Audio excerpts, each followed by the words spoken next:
Rekomendasi broker ada ABS, dua jenis akun Sen dan standar. Ada promo rebate 30% untuk akun standar dan 10% untuk akun Sen. Linknya hanya tersedia di kolom yang ada di deskripsi. Untuk platformnya sendiri ada dua, MT4 dan MT5. Mata uangnya ada USD dan Euro. Yang paling penting adalah ada fitur free swap, di mana misalkan fitur free swap ini diaktifkan, tidak ada biaya tambahan untuk posisi menginap. Kemudian ada pilihan fixed rate, tetapi saya tidak terlalu suka. Dan yang terakhir adalah leverage-nya mulai dari 1:1 sampai dengan 1:1000. Sesuaikan juga dengan kebutuhan masing-masing. Pilihan deposit ada bank lokal dan dompet elektronik, dan hitungan menit baik deposit ataupun withdrawnya. Dari segi pairnya pun juga lengkap, forex mayor ataupun minor, komoditi ataupun oil, kemudian akun saham juga tersedia di MT5-nya. Kripto pun juga bisa di-trade di broker ABS ini. Khusus untuk akun Sen hanya bisa diakses dengan menggunakan link yang ada di kolom deskripsi. Tanpa link tersebut, akun Sen di ABS tidak akan bisa diakses.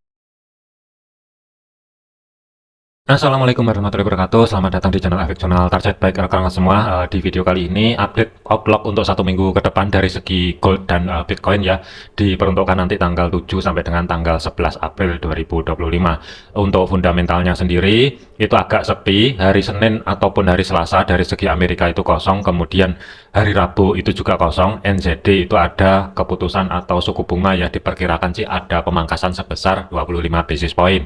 Kemudian di hari Kamisnya ini agak penting, hasil rapat daripada FOMC akan dirilis, disambut malamnya rilis indeks harga konsumen atau berkaitan dengan data-data inflasi ya. Misalkan untuk hari Kamis ini nanti data-data yang berkaitan dengan inflasi tentunya di atas daripada data yang sebelumnya, ini bisa ngedorong untuk indeks dolar kemungkinan akan recovery, menguat kembali. Tetapi kalau masih di bawah daripada data yang sebelumnya, apalagi dari year on year-nya ini ternyata yang rilis adalah di bawah 2,6, tentunya ini bisa ngedorong untuk indeks dolar melemah lebih lanjut. Kemudian di hari Jumatnya kosong, ada indeks harga produsen aja yang akan dirilis jam setengah 8 malam waktu Indonesia Barat ya, perkiraannya sih ada peningkatan. Kemudian dari segi teknikalnya, sebelum masuk ke SRP Weekly, flashback sedikit untuk minggu ini, open market itu kan berada di atasnya resisten pertama yang saat ini support ya, kurang lebihnya ada di sini. Kemudian harga lanjut ke dorong ke atas, mencapai level area resisten kedua weekly dan terkonfirmasi body candle-nya itu kan tutup di atas level area tersebut, sedikit koreksi, cuman false break di sini, kemudian harga lanjut ke atas, break di batasan pantau minor yang berada di 3142, terkoreksi ke bawah. Dan sebagai batasan pantau over yang berlaku kemarin tanggal 31 sampai dengan tanggal 4 April ya, ini kan ada resisten 3 3157 dan resisten 4 3178. Kalaupun ada kenaikan, batas pantau over ada di kisaran level area tersebut, kemungkinan sudah tidak jauh-jauh ya. Ini sudah saya bahasin di video yang sebelumnya. Dan mendadak drop secara signifikan, dampak dari tarif yang diberlakukan kemarin itu terasa sekali di market. Ketika dia lari ke atas nggak bertahan lama, hanya mencapai level area resisten 3 dan mendadak drop secara signifikan. Kemudian penutupan market kemarin itu berada di 3037 kurang lebih ya, tetapi low-nya ini kemarin yang ikut live di TikTok ya, sudah dibahasin ya, targetnya sampai dengan menjelang penutupan market itu kurang lebih nggak jauh-jauh di 3016. Ini kemarin sudah saya bahasin waktu live di TikTok ya. Ini kalau misalkan rekan-rekan ada yang nyimak, kurang lebih juga pas penurunannya di 3016. Dan untuk level area SRP weekly di sini sudah selesai. Jadi ini saya hapus dulu karena ada level baru kembali. Sebelum masuk ke level area SRP weekly ya, ini saya bahasin untuk monthly-nya. Jadi untuk level area SRP monthly itu sebagai batasan pantau over, area atas itu ada harga 3353 sampai dengan 3420 ya. Cuman saya tidak antisipasi ke sana terlebih dahulu. 3218 sebagai resisten 2 ini juga saya skip. Posisi harga saat ini itu nge-retest di zona tengah atau sebagai pivot monthly, jatuh di antara batas atasnya 3027, zona tengah atau sebagai pivotnya 2993, dan batas bawah pivot 2959 atau pembulatan di 2960 ya. Jadi sebagai level kunci untuk bulan ini dari segi monthly-nya, selama daily close-nya masih belum mampu tutup di bawahnya 2960, waspadai potensi ini bisa mendadak balik arah ke atas kembali ya. Ini sebagai perjalanan untuk monthly-nya. Dan posisi harga saat ini tuh masih nge-retest di batas atas pivot ya. Kemudian ada satu level lagi sebelum ke weekly ya. Ini saya ulas sedikit dari segi perjalanan 10 tahun ya. Kita lihatin dulu dari segi time frame monthly-nya. Ini di video yang sebelumnya sudah sering saya singgung juga ya, dari perjalanan 10 tahun itu diambil dari high dan low-nya yang terbentuk di kurang lebihnya tanggal Januari 2011 sampai dengan penutupan di dasawarsa tahun 2020 Desember ya. Misalkan untuk level area SRP-nya saya tarik dari low sampai dengan high-nya kurang lebih sebagai batasan pantau overnya itu jatuh di kisaran resisten 4-nya 3201 kurang lebihnya, dan resisten 3-nya itu berada di 3942 ya. Posisi harga saat ini tuh mencapai batasan pantau over area 10 tahunan, dan ada potensi memang gold ke depannya nanti itu bergerak di atasnya 3200, tetapi penutupan dasawarsa terus terang saya masih ragu kalau misalkan dia body candle-nya tutup di atasnya 3200 ya, ada potensi mengingat ini sudah mencapai batasan pantau over 10 tahunannya. Meskipun ada potensi ini bergerak ke atas lebih tinggi, tetapi dari segi penutupan dasawarsa yang berlaku nanti sampai dengan Desember 2030 ada kemungkinan body candle-nya itu di bawahnya atau kembali di bawahnya 2900-an ya, kurang lebih ini gambaran saya dari segi time frame besarnya ya, nggak ada hubungannya dengan time frame kecilnya. Cuman kalau untuk level area SRP-nya ini saya pecah dari segi time frame H4-nya ya, ini kelihatan banget sudah saya marking. Jadi untuk posisi harganya itu dia mencapai level area resisten yang jatuh di 3146 ya, kurang lebih dari segi daily close-nya. Kalau kita lihatin di sini, ini sama sekali masih belum mampu tutup di atas level area tersebut dan mendadak pullback ke bawah ya, mencapai level area 3028, dan di sini juga belum terkonfirmasi body candle-nya itu tutup di bawah level area tersebut. Untuk time frame H4-nya ya tetap hati-hati, kalaupun ada kenaikan terdekatnya kurang lebih di antara 3061 terlebih dahulu ya. Cuman kalau ada penurunan, kalau dari segi dasawarsanya terdekatnya itu berada di resisten 3 yang saat ini berubah fungsi sebagai level area support 2932 ya, kurang lebih selama masih belum mampu bergerak di bawah level area tersebut, potensi uptrend itu masih akan terus berlanjut. Tetapi kalau misalkan sudah terkonfirmasi daily close-nya atau weekly close-nya itu di bawahnya 2932, sebelum gold naik lebih tinggi, potensi koreksi lebih dalam itu akan ada. Balik lagi ke SRP weekly ya. Jadi untuk level area SRP weekly ini kalau misalkan saya tarik dari low sampai dengan high-nya kurang lebih ya, untuk batasan pantau over minggu depan ini kurang lebihnya itu sebagai resisten 3 dan 4 itu jatuhnya di kisaran 3296 sampai dengan 3334 ya. Ini juga mendekati level area R3 monthly. Cuman saya masih belum antisipasi ke sana terlebih dahulu, dan resisten 2 ini bertumpuk, hati-hati. Resisten 2 monthly dan weekly itu bertumpuk di harga yang sama 3219, potensinya ada tetapi masih kecil, gambaran saya masih di bawah 20%.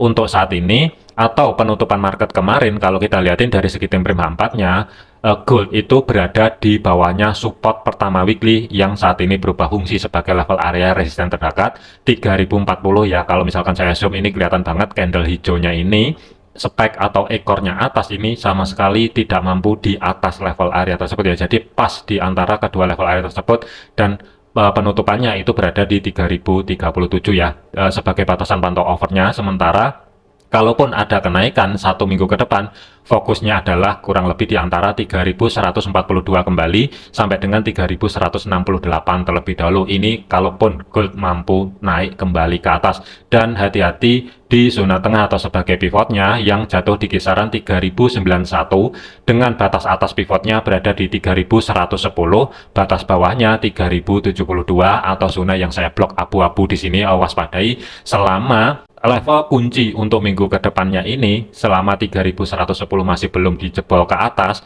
ini bisa aja pelan-pelan merambat ke atas dan lanjut turun ke bawah, itu juga bisa terjadi. Dan ring areanya ini lumayan besar, penurunannya dari high minggu yang sebelumnya sampai dengan low itu kurang lebihnya sekitar 1500 pip ya. Dan untuk open market minggu depan ini kan berada di bawahnya support yang saat ini resisten. Jadi kalau misalkan nanti harga mampu maintain kembali di atasnya 3040-an, yang akan menjadi antisipasi kalaupun ada kenaikan ya, kurang lebih pantau terlebih dahulu. Kita lihatin dari segi time frame H1-nya, level area minor antara batas bawah pivot sampai dengan support pertama itu kurang lebih jatuh di kisaran 3052 sampai dengan 3060. Ini antisipasi misalkan dari segi time frame kecilnya ada koreksi ya. Sementara fokusnya ada di sini dulu, level area minornya. dengan catatan dia mampu maintain kembali di atasnya 3040.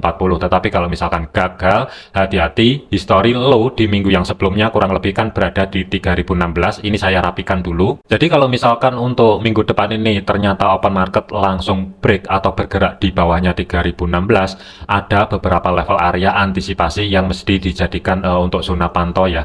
2993 ini zona terdekatnya, kemudian bagian bawah atau sebagai support kedua weekly ini juga bertumpuk dengan batas bawah pivot kurang lebih berada di zona yang saya blok biru 2960 pembulatan ya. Jadi untuk zona pantau overnya itu memang ada harga satu minggu ke depan 2890 sampai dengan 2851, sementara saya skip dulu. Tetapi kalau misalkan ekstrim kedorong ke bawah lebih lanjut sebelum gold naik kembali, batas pantau over di minggu depan ini fokusnya adalah di antara 2965 sampai dengan 2960 terlebih dahulu. Selama daily close-nya atau body candle-nya belum mampu tutup di bawah level area tersebut, bisa aja ini mendadak pullback kembali ke atas. Dikarenakan untuk open market itu berada di bawahnya support yang saat ini resisten, hati-hati, waspadai terlebih dahulu zona tengah atau sebagai pivot. Untuk referensi, ini saya masih belum ada terus terang, karena potensi koreksi dari segi time frame besarnya gold turun ke bawah itu masih belum ada kejelasan ya. Bisa aja ini nanti spike dulu ke atas,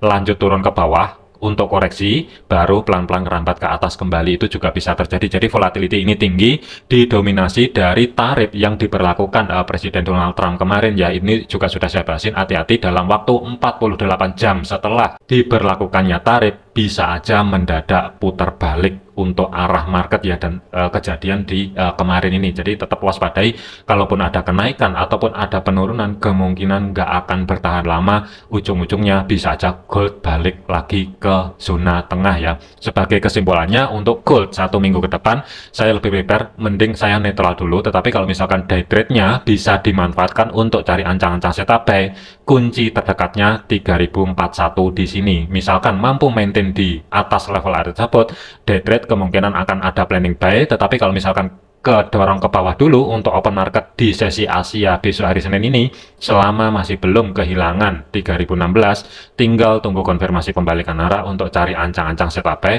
Konteksnya dari segi time frame kecil adalah counter trend, memanfaatkan koreksi. Dari segi targetnya nggak bisa jauh-jauh terlebih dahulu ya, karena market masih rawan dari dampak tarif yang diberlakukan kemarin ini masih belum selesai ya. Kemudian kalau misalkan sudah mampu daily close-nya terkonfirmasi di level area minor dengan batas atasnya 3060, baru next target selanjutnya potensi besar dia akan kembali dulu ke zona tengah atau sebagai pivot. Waspadai ada 4 level area yang bertumpuk, 3073, 3083, dan 3093, terakhir adalah 3111. Jadi baik buy ataupun sell, saat ini volatility tinggi, jadi utamakan resiko terlebih dahulu ya. Untuk rekan-rekan yang mau cari setup buy ataupun sell, saran saya selalu gunakan stop loss dan jangan terlalu overload terlebih dahulu, takutnya dihajar market kembali, ini juga nggak enak nanti dirasakan. Kesimpulannya untuk gold satu minggu ke depan ya, ini nanti akan saya update juga setiap hari batasan pantau over kalaupun ada kenaikan satu minggu ke depan.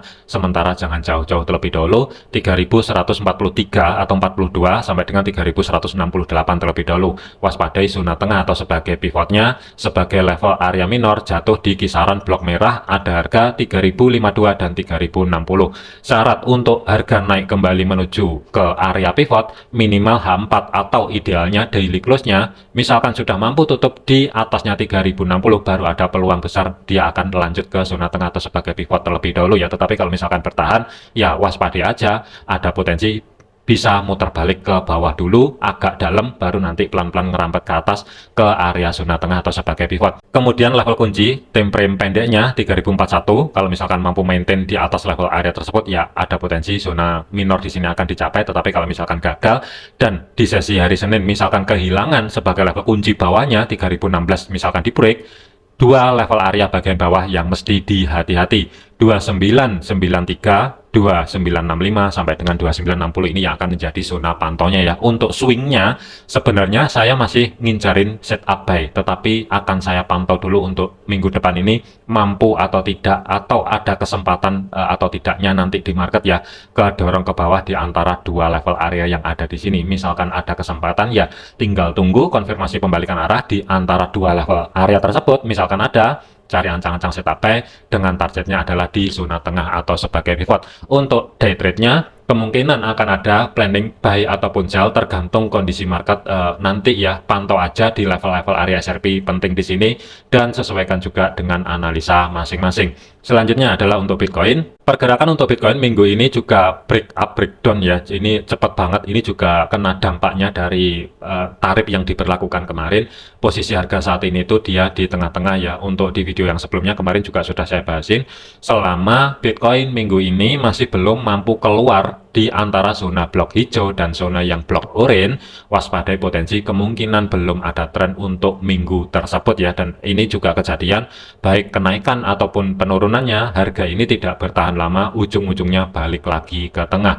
Dikarenakan untuk level area SRP weekly dari segi Bitcoin ini sudah selesai, saya anggap selesai aja ya. Jadi ada level baru lagi yang diperuntukkan 1 minggu ke depan. Saat ini saya tarik di minggu ini yang masih berjalan. Ini sudah bisa ditarik sebagai batasan pantau over untuk minggu depan ini. Bitcoin ada harga R3 dan R4 jatuhnya di 94600 dan 96500. R2-nya 91.000. Resisten pertama 87.300-an. Kalau kita lihatin dari segi time frame 4, posisi harga saat ini itu berada di bawahnya zona tengah atau sebagai pivot. Jadi hati-hati untuk minggu depan nanti selama harga ini masih belum mampu maintain di atasnya zona yang saya blok abu-abu dengan batas atas pivotnya 85.800. Waspadai terlebih dahulu potensi arah bawah dengan target terdekatnya pantau di antara support pertama weekly yang jatuh di 82.400, maksimum sementara adalah di history low terdekatnya 81.200-an ya. Sebagai level kunci bagian bawah adalah di kisaran zona yang saya blok di sini. Selama daily close-nya Bitcoin masih belum mampu tutup di bawahnya history low di minggu yang sebelumnya atau blok biru di sini 81.200-an. Waspadai ini potensi sideways bisa aja berlanjut ya. Ini saya ralat untuk bloknya, saya samakan di minggu yang sebelumnya.